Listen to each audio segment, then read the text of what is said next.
car. Two men. One named Rich. That's me. This is Jermaine. Just got off the toilet. He's a foul man. This is the X's and O's of life. Huh?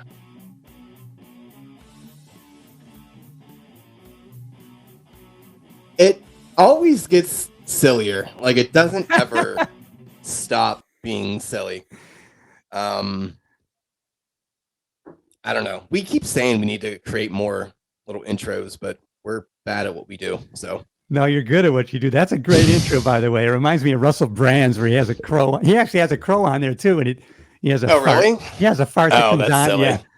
Yeah. If you haven't seen it, check it out. Russell Brand. It's just similar to yours, but yours is just as good. Well, there you go. At least we're in celebrity company there. You are, yeah. So, hi. Hey, Rich, thanks for having me on the show. I'm really happy to be on the show. I just actually got introduced to you through Podmatch, and I hadn't really discovered you yet, but I watched a couple of your shows. I just love the vibe. You know what? You're one of the 3 people that listen, so I appreciate it. This is the whole interview situation that I do on a semi-regular basis. I actually got 2 interviews today and then 2 tomorrow. So I'm a busy boy. That's good, man. It's fun. Yeah. Look, I really enjoy it. I have come across a boatload of cool people, and it's one of those kind of it's like a chat. It's like a chat room, except without like the weird sexual undertones. Yeah. I got that you really enjoyed it from what you were on your last episode, but of course you would love it to take off, and you would love it to be, making millions of dollars. But if it doesn't, you enjoy what you're doing, and that's, monetization can come later, but the thing is to be doing it. Right. And I think, and I talked to a guy, oh God, what is his name? God bless America. I forget his name because I'm terrible at what I do again. Join my world. Yeah. I'm getting there. Yeah.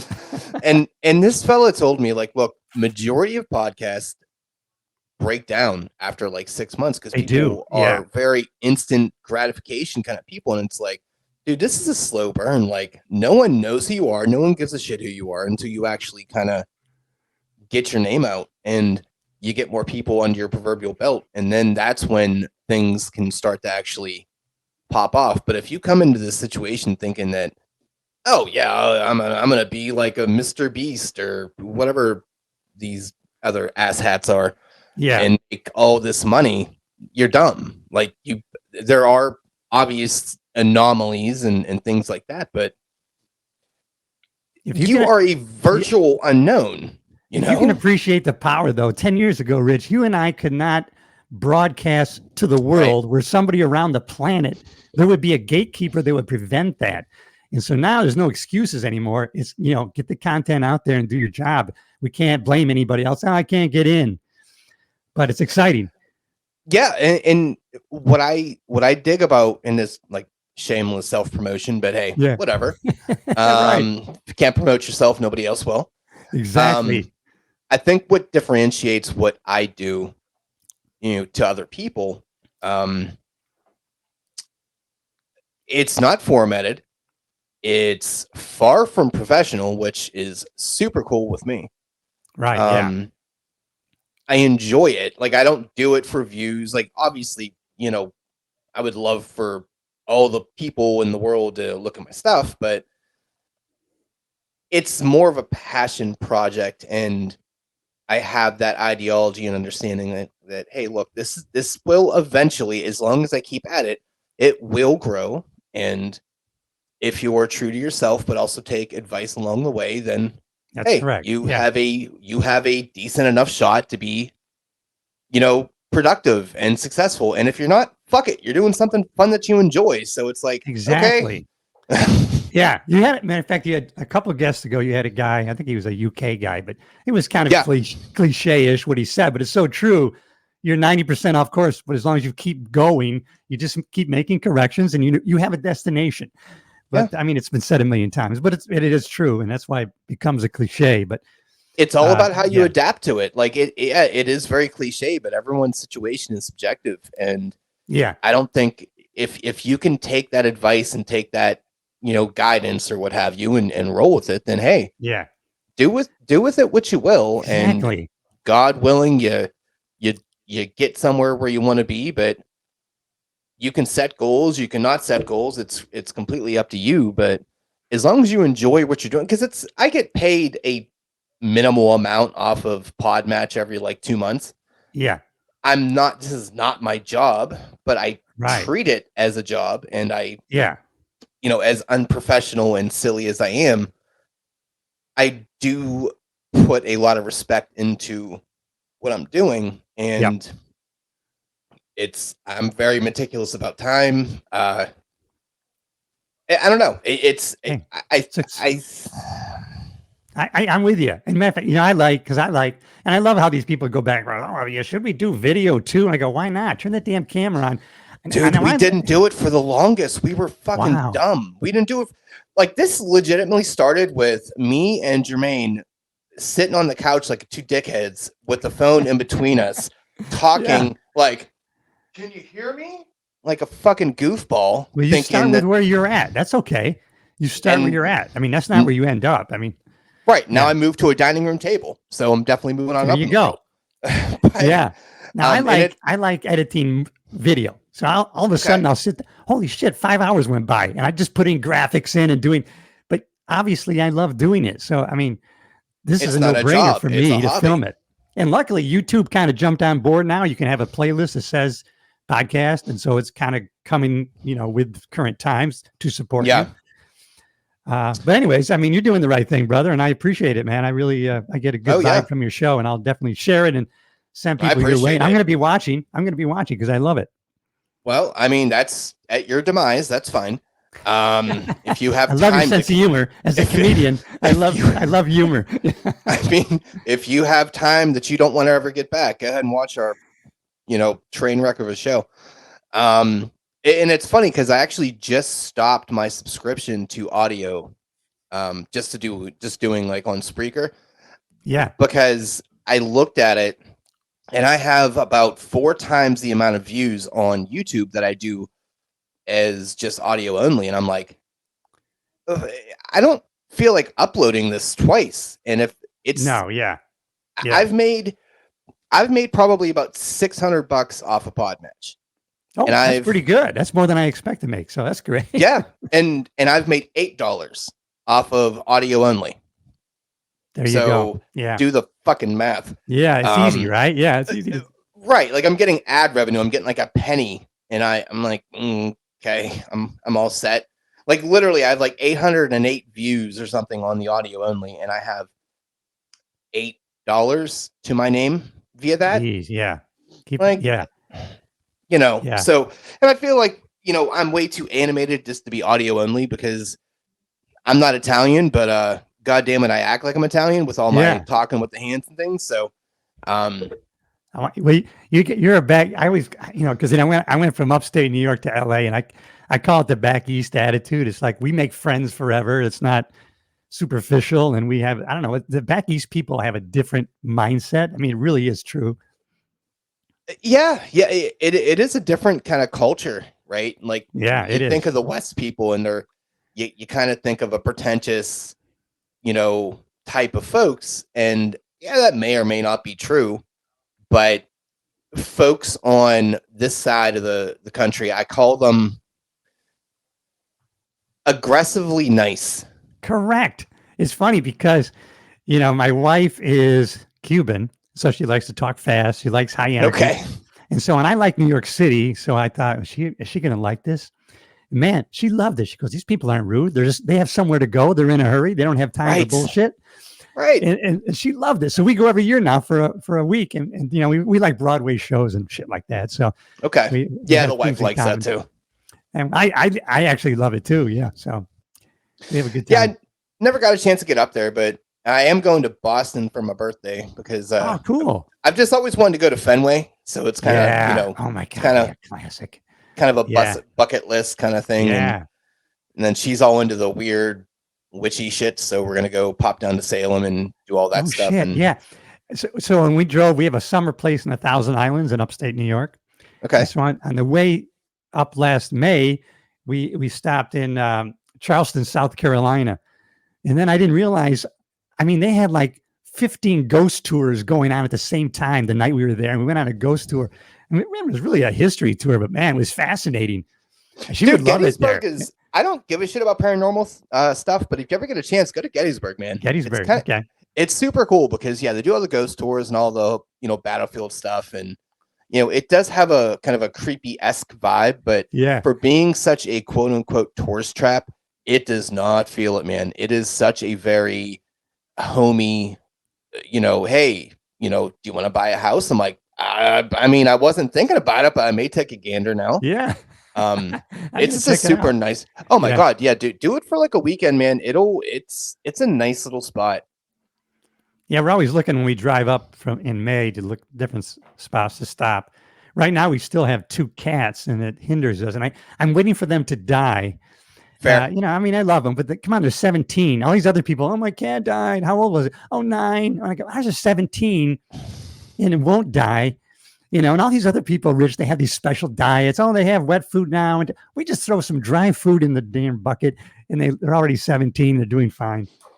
We have 5 cats and a dog. We almost had 4 cats. Yeah, we almost had 4 cats, but I don't know if you heard this part of the last thing with me and Jermaine. Like we took 2 weeks off because one, I had to plan the wife's birthday, and I'm just like, this is fucking exhausting. Good. I can't. And then the next week, we had a crazy windstorm, and like the little brace or whatever the hell you want to call it on the door doesn't click, and we had like 60, 70 mile per hour gusts, and it blew the door open. And the only cat that had zero desire to go outside was like, hey, fuck it, let's go on an adventure. And he was gone for like 2 days, and obviously that's of course when it finally wanted to snow. So then he just popped up 2 days later across the street, and we're like, "What? Oh my God, cunt! What are you doing? What the fuck, man? All right." It's funny. We had one in LA the same way. Like a week later, it showed up. We'd already grieved, cried, and then here it was. Oh my God, dude! She put there is a thing she signed up for. It was like an Amber Alert for animals. I'm like, oh yeah, absolutely. What is that? And then we went down to Staples, and not a sponsor. Got a bunch of little sheets, for lack of a better term, laminated them, put them all over the place. We were going out every 20 minutes, and I'm like, dude, just stop. Let the fucking thing come back. And a day later, it's like literally across the street where I could like see its eyes. I'm like, dude, okay. What I read is they don't go more than like 5 houses in perimeter away. So he was on the porch 2 houses up, and the guy wasn't home for like the weekend. I'm like, of course you weren't. Yeah, exactly. Right. Yeah. Perfect timing as always. Yeah. Crazy. Well, anyway, who are you? Because we didn't even do that. We're like 15 minutes in, and I'm like, oh yeah, I'm schizophrenic. Yeah. I grew up in upstate New York, in a small little village of 4,000 people. And then my dad was a chief of police. But I started doing really comedy in school, and not knowing that there was an avenue for that. So, but then I had through reading books and watching movies about New York, I had it in my mind to like go to NYPD. And so when I ended up joining the local sheriff's department in upstate New York, Geneseo, New York, 20 deputies. And then I started applying to Houston at the time. These are in the early 80s, and NYPD and LAPD, LA Sheriff. And I ended up getting hired out in the LA Sheriff's Department. And then I spent 30 years out there, and I was able to then do a kind of a dual career of a cop by day, comedian by night. And then I produced some of my own shows, did a little bit of acting, and then I ended up retiring as a sergeant, and now we're in Florida after the pandemic. That's where I am here today. And I actually love podcasting and producing movies and doing things like that. We have a movie up right now that was kind of a co-producer of. It's on Amazon. It's called Devil's Island 2021. And that's not the greatest storyline, but it is great. These guys do the production. It is, as any studio could do. And that's what I love doing. But I love the podcasting. I really got into it years and years ago, and then kind of resurrected it. That's kind of a brief. I can go off in any direction you want, Rich. Well, I mean, look, I always, anyone that's ever listened to hear it, I am merely a pawn in this kind of show here. I'm like, you do what you want to do, man, because I invited you, not the other way around. You talk your talk. But yeah, Well, kinda, I love doing the, it's funny because I wanted to do, people say, "Oh, you're into," I started doing this stuff like, 50 years ago. I took a Super 8 movie, in the early 70s. I had my neighbors dress up in suits with a couple of shotguns, and I had them, like walk towards the door, and then I switched the camera, and then I recorded again. I was editing like in real time, and I had these lights on a freaking ladder, and I was doing this kind of thing. And then, so, I wanted to be on all the sports teams. I couldn't make the teams. So at one point they had me calling the games. I had a microphone and I was calling the games. Yeah. And so, I had always done this.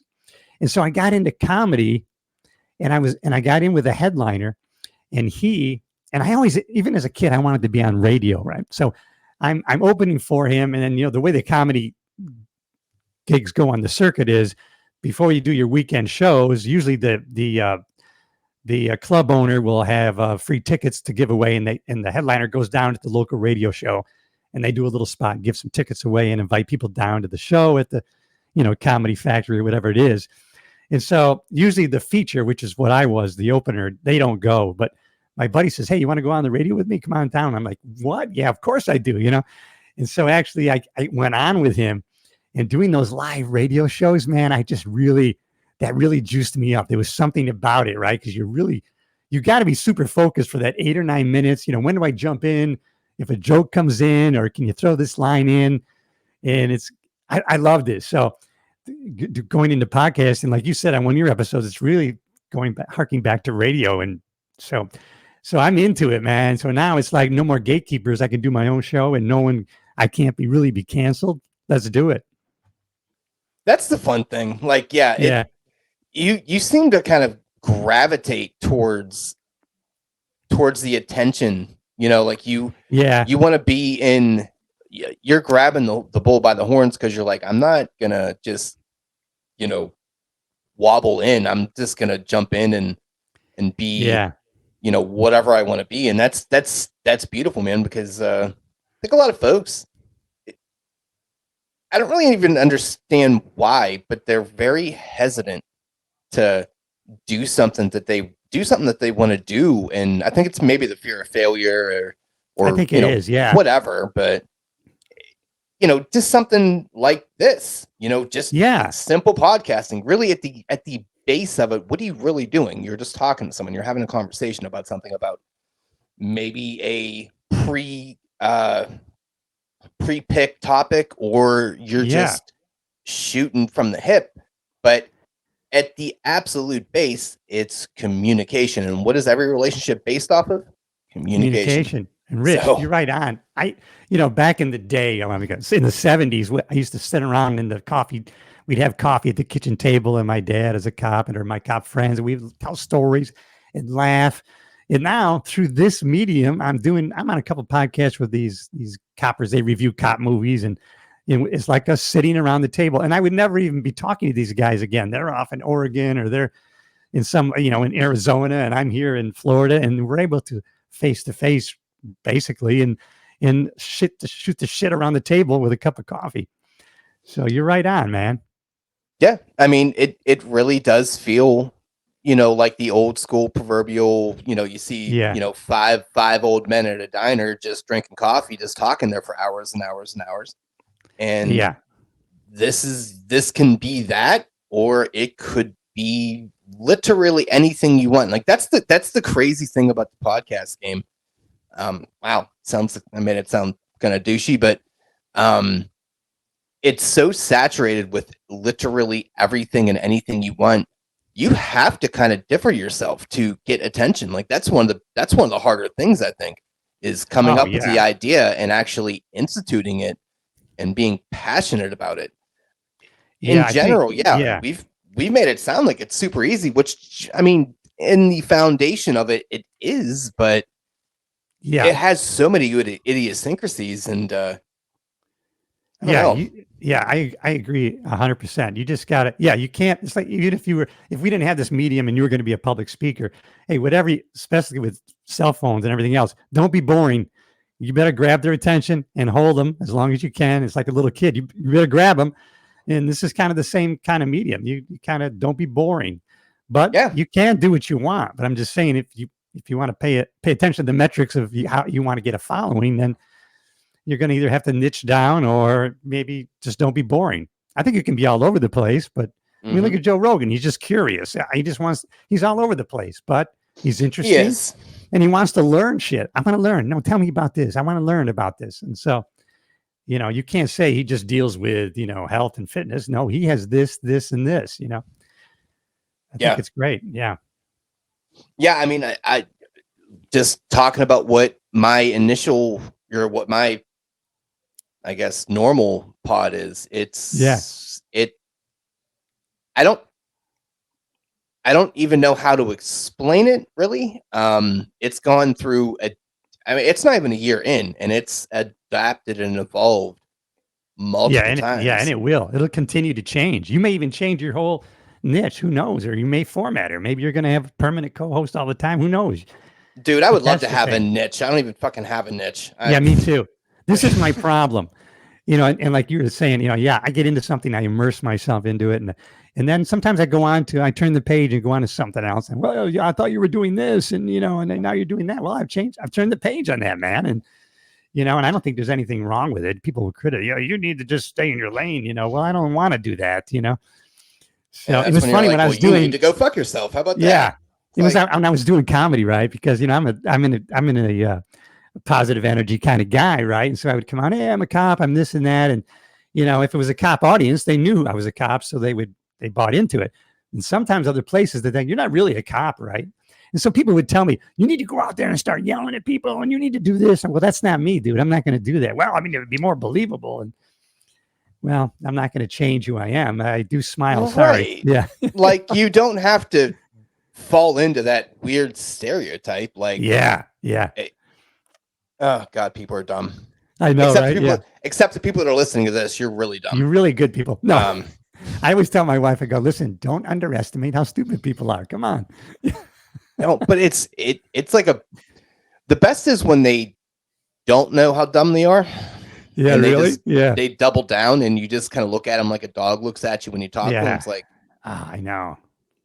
Dude, it's like I have so many people I have a lot of great people, ex-military cops I want to have on my podcast. But, a lot of people in my generation, Rich, it's like I'll mention, hey, I got this idea for a podcast to a friend.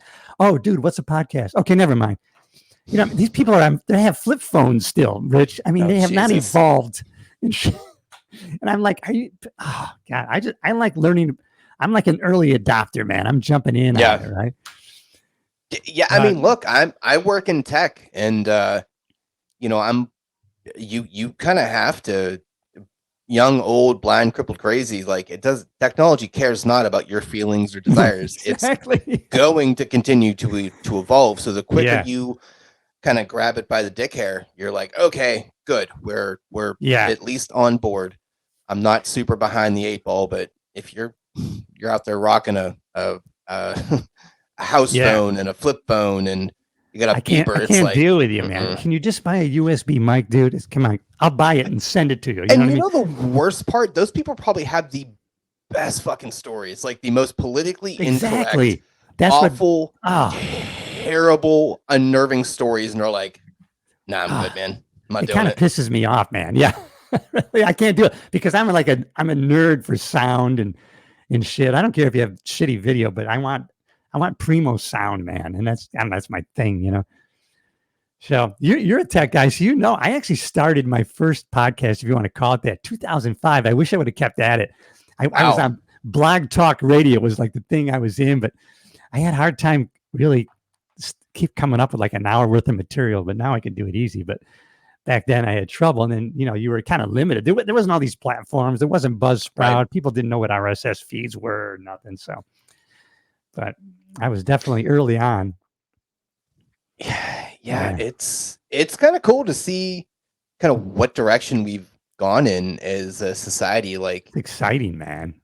It really is. Like, radio's dead. Let's be honest. Radio's dead. Dead. This is kind of the new radio. Alex Sanfilippo, our head guy in Podmatch, and I was listening to him on his podcast, and he was right on. He's really up on things because he was saying, you know what, this is going to be the next target because this is still, I mean, the platforms can limit you, but really this is the free speech platform that it is today, and they're going to come after it because they don't have control over it. So I anticipate attacks coming.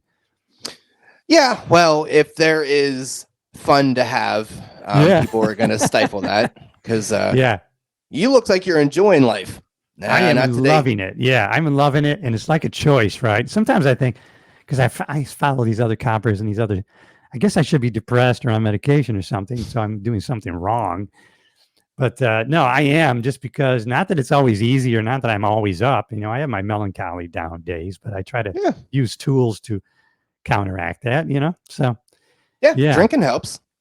Drinking helps. Matter of fact, I'm into this, like 8 years ago, I kind of changed my diet around, and I'm still changed. I'm going through this Primal Health Coach Institute. It's kind of a ketogenic type of thing, but I got really a lot of energy, man. But I've kind of switched now.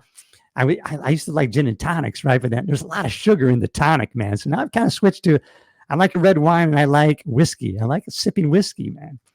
How about you? So I barely drink, but when I do, I dabble with Crown. Crown is great. The purple bag. Yeah. Crown Peach makes my dick hard. Ooh, I'll check it which out. is ironic because it shouldn't, but it's like it fucking tastes like summer. Yeah, right. Yeah, you have an association with it. All of a sudden, your other facets come in. Like, this feels like August 12th. Yeah, dude, it's so good. It is so good. Yeah, and it's one of those drinks. You're like, oh, what happened to the bottle? Oh, that's what happened to the bottle. I peed myself. Oh boy. Yeah. Yep. Oh my God, it's so good. I'm like you. It's like, I don't, the days that I have more than one are rare.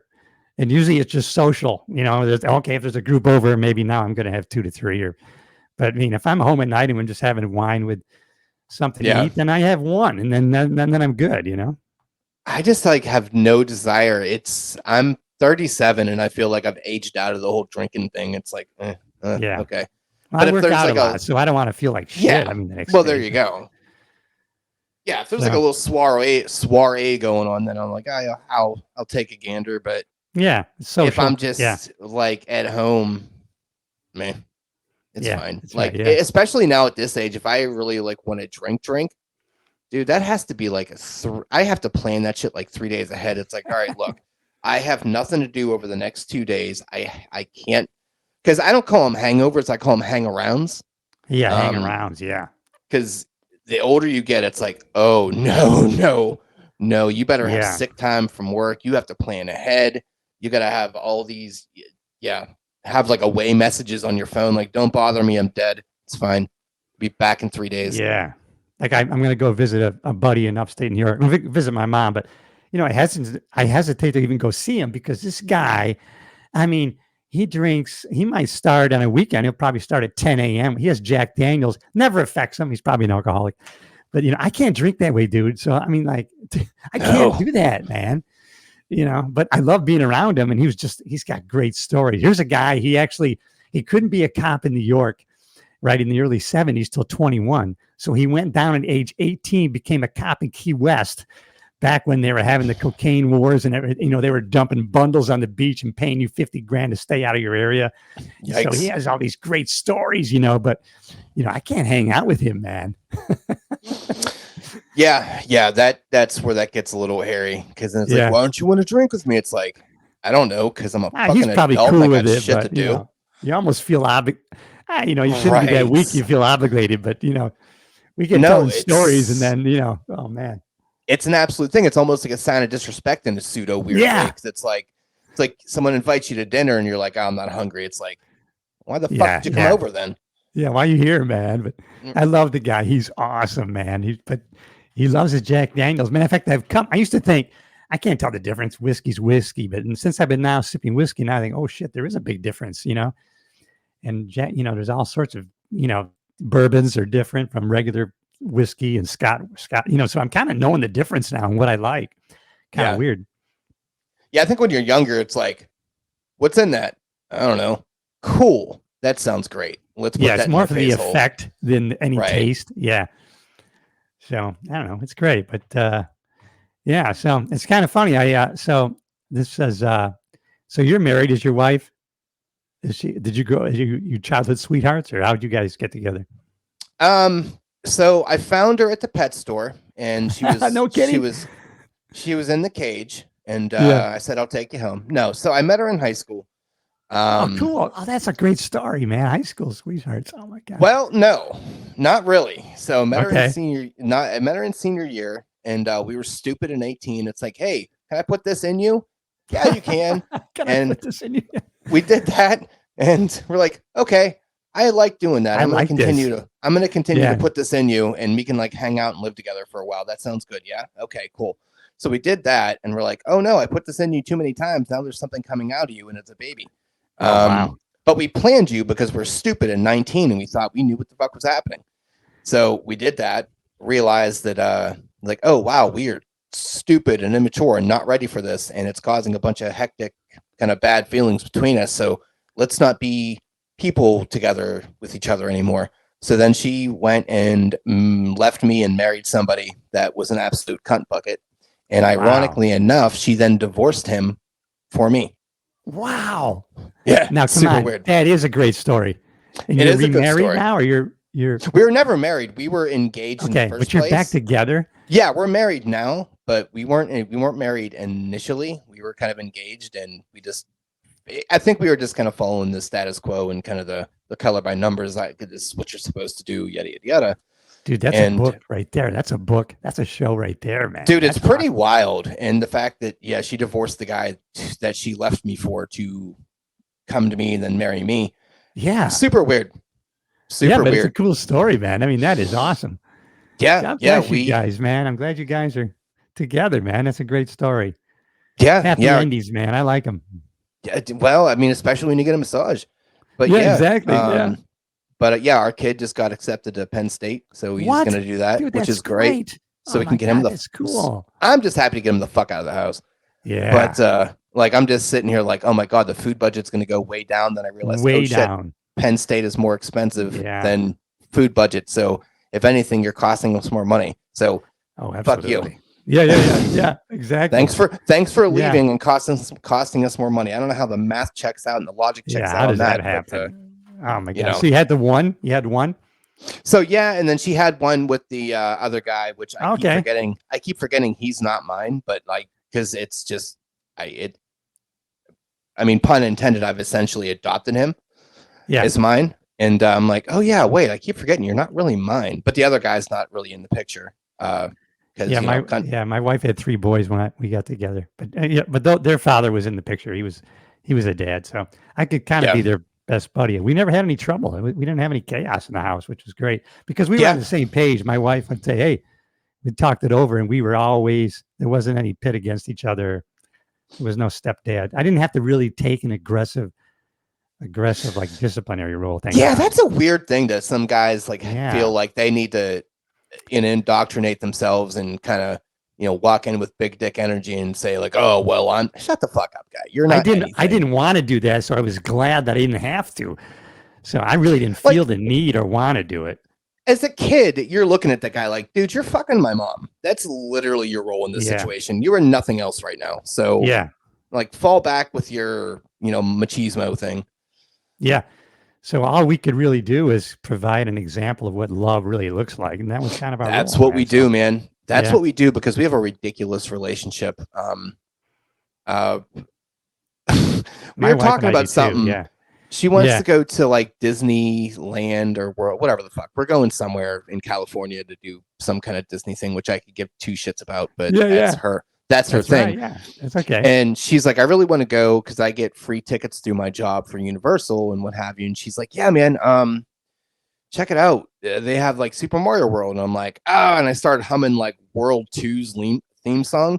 And then it wouldn't go away. Then she got in the shower and I opened up the door and it's like, you fucking bitch, level 2 is in my head now. It's that's right. Head. Oh my God. So that's the weird relationship we have. Oh no, that is so great. Yeah, I was like, and this I hate stereotypes because, you know, nothing against gay people, but I love Broadway shows and musicals. And then, oh, you must be well, only gays like Broadway. No, not only gays like Broadway musicals, you know. But I was surprised. My wife likes Broadway shows. What the hell? Yeah. She likes New York. What? This is going to be great. Yeah. Yeah. Yeah. And that works out super cool because I'm not, I don't care about any of that. Like, but I will say, like, I'm a bearded, bald, tattooed guy that's a big sports fan, but I'm also like, you know what's great? The fucking symphony. I'm like, what? That doesn't match up to what you like. That shouldn't be something I'm like, no, you can't pigeonhole people into, you're allowed to like what you want to like. No way. That's right. That's why I don't do it. I don't judge anybody. I've seen too many guys like 140 pounds that were killers. I never judge anybody. I don't, man, who knows? This guy he might be able to kill me with his pinky. Especially I give as respect a cop, to everybody. Yeah, I learned that in the jails too, man. It's all about respect, man. People will, man, that's the currency, right? There's no money anymore and there's no cigarettes to trade, but there is respect. And if you steal that from somebody, it's on. Yeah. So it was kind of crazy. Yeah, it was funny. So I wanted to go to NYPD. I'll throw this story in there, right? This was my big thing, So I took the test in 83 and then I went back to upstate and then I went out to LA and took that test, sheriff. And then by the time I got my notice that I was on band 3 in New York, I was already hired in LA. So in LA, you got to start in the jails. So I was in my 3rd year in the jail and I hated it. It was like being in jail. And so, that's why they call it jail. Yeah. But if you're working in the jail, it's the same as being in jail, at least for 8 to 16 hours. Gross. So then I decided, man, I got noticed. I could actually put my name back on the list in New York. This is 87. So I flew back and I met with the guy at the academy and he says, and he dissuaded me. And I couldn't find a room that time because all these rooms were like $400 a night. And I flew in and no sleep and meet the guy at the academy. And he goes, listen, dude, you do what you want. I'll test you if you want, put you on the list. But New York is the asshole of the world. You're in LA. You should stay there. You're in a great spot, making great money. I mean, you do what you want to do. So I ended up deciding to stay in LA. Now, I would have definitely wanted to work the worst spot. I would have wanted to be in Manhattan.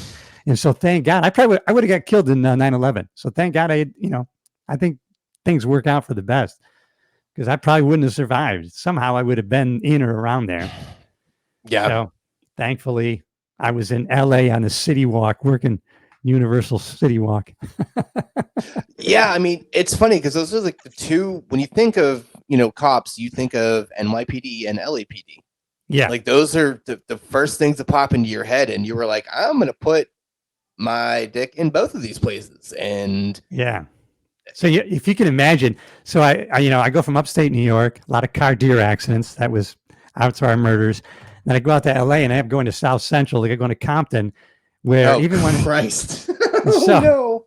Before I even get there to go to patrol school, our guys are telling us, which I didn't even believe them. They go, listen, there's going to be some shootings you can't even get to because you're going to be so busy, which I go, that's bullshit. I mean, there's so many shootings you can't get to them. And man, I got it. Man, I was there in the cocaine wars. There was so many shootings. There was many nights I didn't get to shootings. I got tied up. I mean, it was a blast. I mean, I loved it, but and NWA was just starting. We used to stop those guys and we had great respect for them, but they hated LAPD. Yeah. But the NWA, man, niggas with attitudes, they were everywhere. We would pull them over all the time. I remember they give me a couple CDs and shit at the time, but really? Yeah, we had respect, man. It was funny. Rich, you could look down one street and one side was LAPD, one side was sheriff, and one side it was crazy hectic. And on the other side, it looked like a desert. And that was our side because they didn't screw around, man, with the sheriff. Because we ran the jails too. So they knew, we had to. First of all, if you're LAPD, you're 21, you go right to patrol. LA sheriff, you go to the jail first for 3 to 5 years. So you're interacting with gangs for 3 to 5 years. You get them mature. You know how it goes on the street. So by the time you go to patrol, you're not this young crazy fool with a gun that doesn't know what they're doing. So you kind of. And then see, that's interesting because you don't know that. You don't, as an outsider, you just think, you don't really know the protocol and how, you get kind of siphoned out to here, there, and everywhere. But that's interesting. They wean you into it. They're like, hey, this is where these people are. Here's where these gang folks are. Here's what these, whatever. Yeah. And, this is how they operate. And, when you're do your proverbial time and you're out on the streets, it's like, know how to handle yourself. You would be shocked 99.9% of the time, whether they're, whether they steal cars or whatever they do, and they're in the county jail. Sometimes they're in the county jail, it's supposed to be only a year, but they're in there 3, 4, 5 years till their case is adjudicated. But these guys will sit down and talk with you about how they do capers and how they dress up and how they steal cars. And they will just tell you everything that they do, man. And then sometimes you see these same guys on the street, and it's funny, and you have an odd respect for each other at the time. I don't think nowadays they don't, but back then you did. And you would just be surprised how much you would learn about gang lingo and gang culture. And you would talk to these guys all the time. And then when you went on the street, you could be very effective because you'd be on a first name basis with these guys, right? And that probably trips out the folks or what they're like, how the fuck do you know him? Yeah. Oh yeah, it's tripping out, man. I remember it was, and of course a lot of it was, I could pull up, this is back in 88. I could pull up in the Compton area and point to, and there could be a bunch of gang members. I could point to my hood. These guys would take the position on the hood, me alone. Obviously they could kick my ass and take me, but they knew, man, if the cavalry comes, forget it. So they were like an odd bit of respect and fear. But even if a guy, he might even give a signal to the other guys, hey, this guy, I know him from the jail. He's cool. So, they wouldn't give you any trouble. You were able to conduct business even by yourself. And nowadays, people just get in your face. Oh, yeah. But back then, man, man, there's so many stolen cars and shootings going on. There were nights, Rich, and it's hard to fathom this. We would let people go if they just had a small amount of cocaine and maybe a gun, and it was such a busy night that we can't get caught up in this. We would let them go on their way. I won't go on their way. Well, it's a bigger fish to fry thing, because it's like, all right, there is a mass shooting downtown and you got a little bit of coke and a 22 on you. Yeah, and I'm going to leave my partners out to dry because I'm going to be 4 hours booking somebody. No, right, man. You fuck off. Go home and get high, and I'm going to go get out of here. This. Yeah, right. I'm going to go handle this thing because someone's trying to shoot the Lakers. Yeah. So, but it's funny because then, so then when I worked down in South Central, basically a ghetto area, so now wherever I was living, I felt like a king, right? I'm living the life of a king. And then I ended up working out in Calabasas, basically Malibu's area. Shit, I feel like a pauper now. The dichotomy of the areas, in 20 minutes you can be in Beverly Hills, and then 20 minutes you could be down in Compton. I mean, it's like we were living in these. Crazy. It's so kind of cool, though. You know what I mean? It was great. And for such a big state, for all those like quote unquote important places to be so concentrated that you can literally drive 20 minutes out and you're like, okay, I'm literally, there's mansions and now there's a shack. Cool. Yeah. All right. Yeah.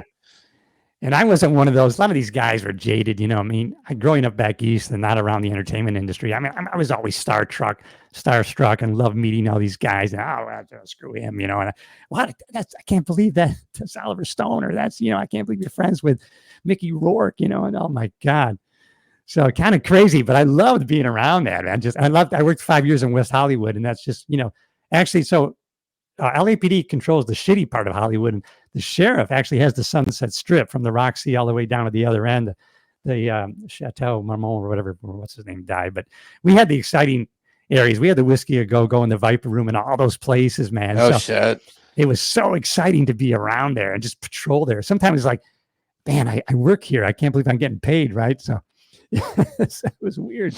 But I really loved it, man. And what did I say earlier? The fact that, you strike me as a person that goes towards the limelight. So there you go. That is perfect. Yeah. So you can call this serendipity or subconscious or God. So in the 80s, I watched a CD called Live on the Sunset Strip by Richard Pryor. I think it was like 80 something. And so for some reason, I'm working upstate New York at the time, right? All I know is I see this CD of Richard Pryor, and I'm going, I love this stage, man. I love the way this looks.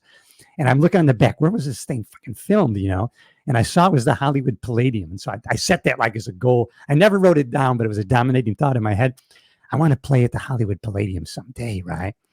So it ended up happening, man. And it was I got a big check from you. Yeah. I was doing, I'll tell you, do you know stand-up comedy field at all? Yeah. Or have you, yeah. I mean, I've never like dabbled in it, but I mean, I've watched plenty of comics. Yeah. So you're going to start out, you go to open mics around LA, you go to open mics, and then you get 3 to 5 minutes. And then, maybe you can get a regular spot or as an opener, or then you get in with a headliner and you can be their opener or become a headliner. But as a full-time cop, I really was limited.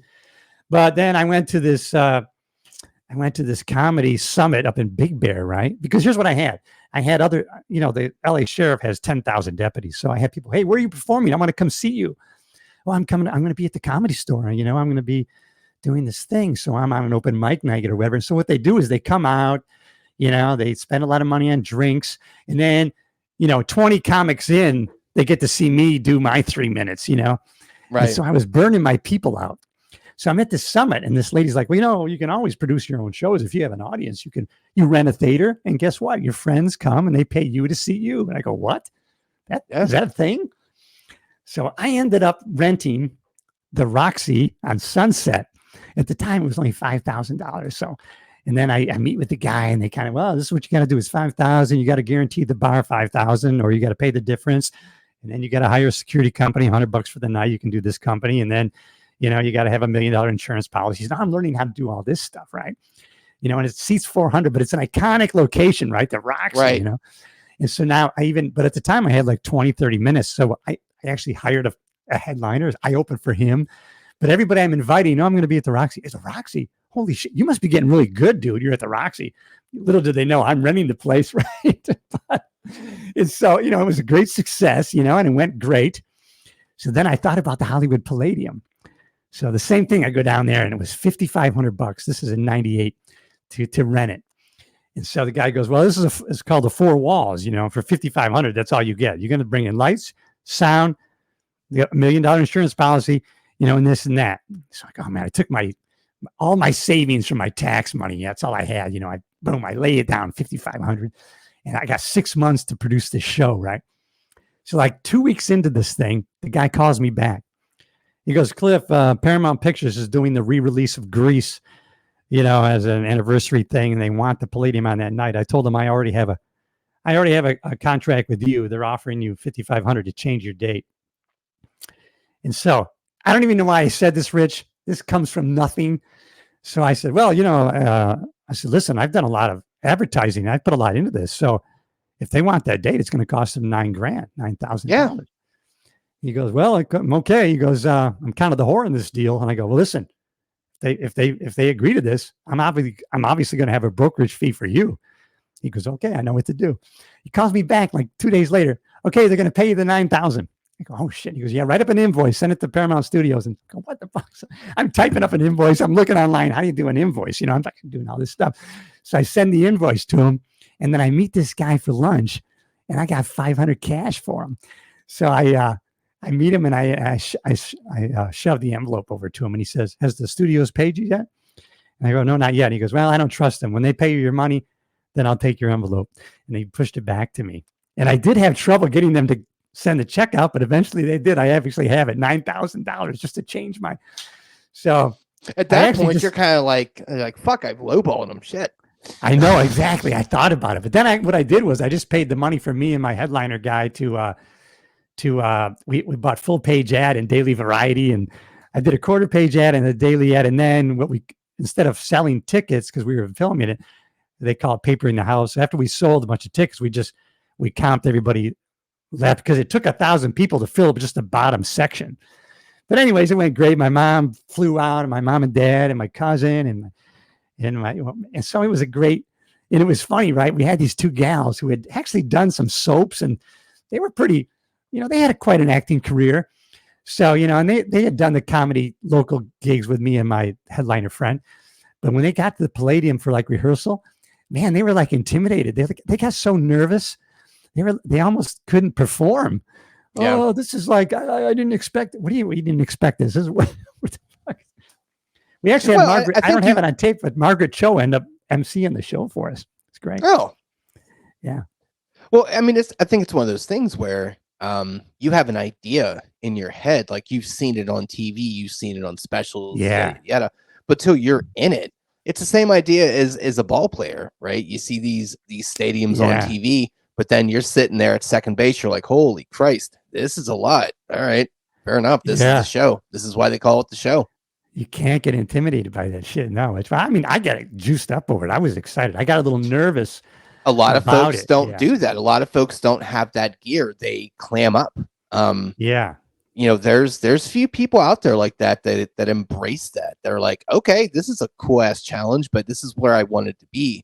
And I think, unfortunately, the challenge thing that supersedes their quote unquote dream or their aspiration, and that clouds the whole thing. And they get on there. It's like, knock. It's like, right. What are you doing? You know, it's funny, Rich. I've had probably, I'll say 200 people. Dude, I always want to do stand-up, you know? And listen, I got a friend, he does a course, or, hey, listen, you want to work together? We'll get 3 minutes. You can go up, do an open mic. I'll go with you. Yeah. And then I had one guy do it, and he went on to perform, and he's an actor. And only one guy ever took me up on it. You know, people say that shit, but when it comes right down to, I don't, you know, I'm not going to, I don't want to do that. Oh, okay. Because you said you did. Yeah, it's funny. But, you know, it's totally different. You know, just because you're funny at a party doesn't mean, I mean, it can. Right. But doing stand-up is really different. But, yeah. Well, I think you have to temper your expectations. Also, I want to let you know, I do have to bounce out at noon because apparently let me know when. I'm just having fun. So, yeah. Oh, yeah. No, I just didn't want to, like, abruptly say, okay, bye. Because no. Let's do this again. And will you come on my show? That's what I want to know. Oh, absolutely, man. Fantastic. Because I want to do that stuff with people too, because I'm always the host. I'm like, I want to be a guest. But yeah, anyway, like it's one of those things. Yeah. I have to take the dog to a dog spa. Apparently. Totally understand, man. I've done it. Yeah. So we've done that. Man, actually, that's a good thing, man, because what kind of dog do you have? He's a pug. He's a pug. Oh, I love pugs. Yeah. We had a lab, but I love pugs. Yeah. Yeah. He gets like a blueberry facial. So like he just gets like money shot at by blueberries. Yeah, but he's a real pretty puppy. I'll send you a picture. But please do, man. Yeah, and keep in touch with me, because I have a feeling that you have a little bit. I mean, you have what I kind of have, was I have trouble watching things because I can do that. No, you know, I can't just go in and watch. I see a Broadway show. I should be up on that stage. I should be. Yeah. So I think you have a little bit of that. I definitely want you on again. Like, this is one of these anytime, brother, because I love it.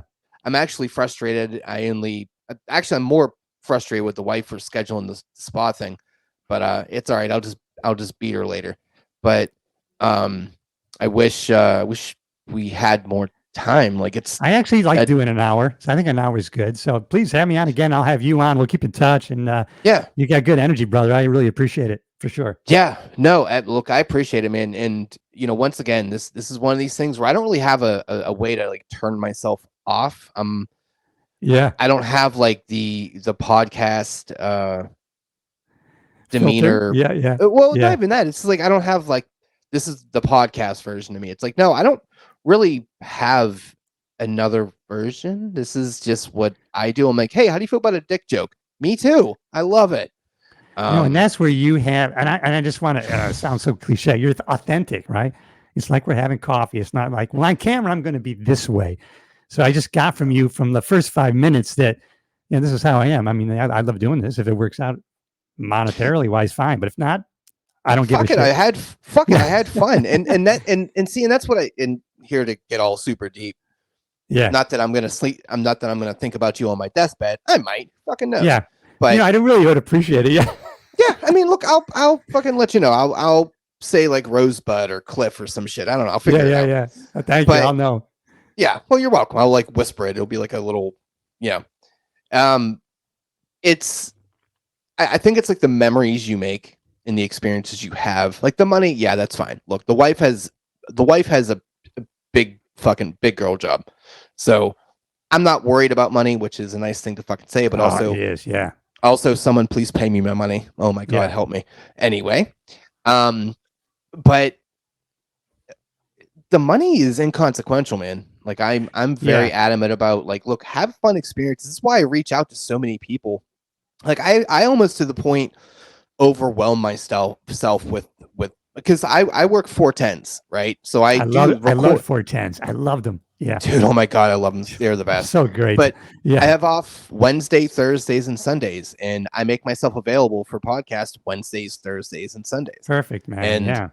I record the regular show at on Wednesdays at 10:30, and we just started live streaming, which is fucking a brand new thing that I'm doing. I'm going to start doing that too, because that gives me that live radio feel. Yes, yeah, dude, that's thank you. And I'm like, why didn't we do this before? Like, there was nobody really in it this time. But it juices you up, man. You got the gun to your head, right? Oh, I love it. Because you see people, you see little heads come in. You're like, hey, why are you here? It's like, oh, you left. Well, fuck you. All right, fair enough.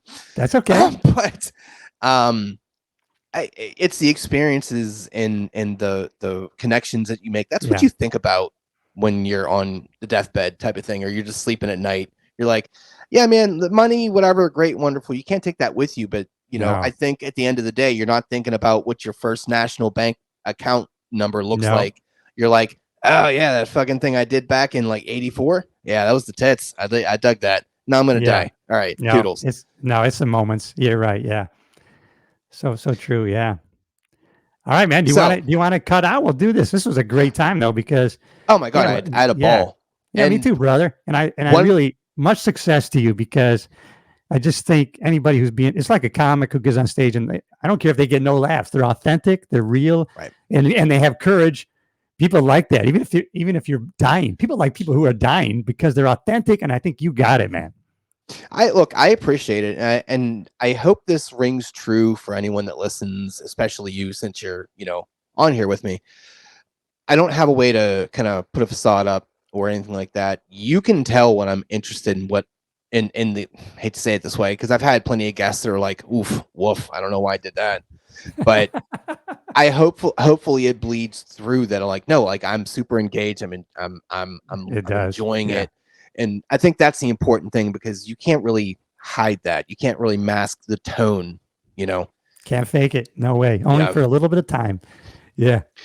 Well, here's what I want to do. So, because like I said, I got to drive this little bastard to go get a blueberry facial.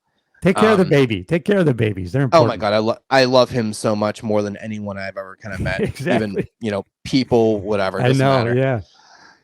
Where can we find you? Because I'm going to put all this stuff. Because like I said, I'm not doing the audio thing. I'm doing all the YouTube stuff, and I'm super into cross promotion. And you give me your info, and I'll literally just have you in the tags on every pod now. Yeah, so cliffyates.com. That's where you can find me. I got a book out there called Deputy. It's about my life as a cop in upstate New York, going to LA. And I'm on, I'm everywhere. IMDb, anything, cliffyates.com. So it's real simple. Unlike other cops who are like, I don't want people to know where I'm at. I don't give a shit. Come get me. So I'm everywhere. cliffyates.com. And I got the Cliff Yates Show as my podcast. I didn't have any wazoo name. It's my name. So simple. I put my brand on it, but whatever. And let's do this again, brother. And thanks again. I really listen. You got my email, so please email me, and I'll send you the calendar link literally as soon as I drop the puppy off, and you can schedule another time, and then you let me know whenever you want me on. I'm all brother here, man.